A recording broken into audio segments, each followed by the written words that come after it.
కుటుంబ సభ్యులందరికీ happy Christmas, happy Christmas.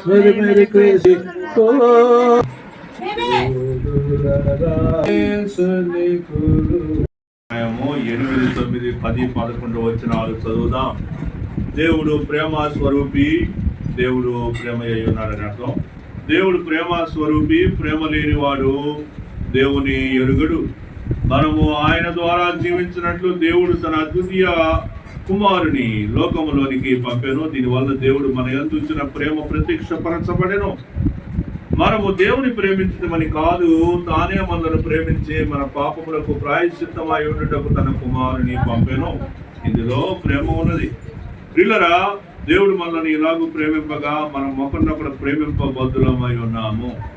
ప్రియులారా, యోహాను పత్రిక 4వ అధ్యాయం 8, 9, 10, 11 వచనాల ప్రకారం దేవుడు ఎవరు అంటే ఆయన ప్రేమ స్వరూపి.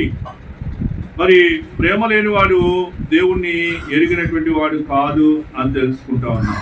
కాబట్టి దేవుని ఎవరు ఎరిగినటువంటి వారు అంటే ప్రేమ కలిగినటువంటి వారు, ప్రేమ చూపేటువంటి వారు అని మనం చూస్తూ ఉన్నాం.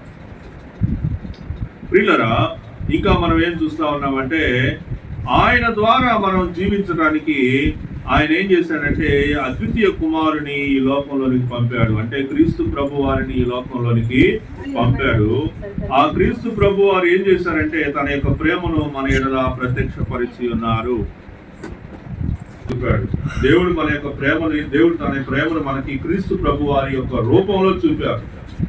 కాబట్టి మనం దేవుని ప్రేమించామని కాదు, కానీ ఆయనే మనలను ప్రేమించి మన పాపములకు ప్రాయశ్చిత్తమై ఉండడానికి తన యొక్క కుమారుని భూలోకంలోనికి పంపాడు. అందులో మనకి ప్రేమ కనిపిస్తాం.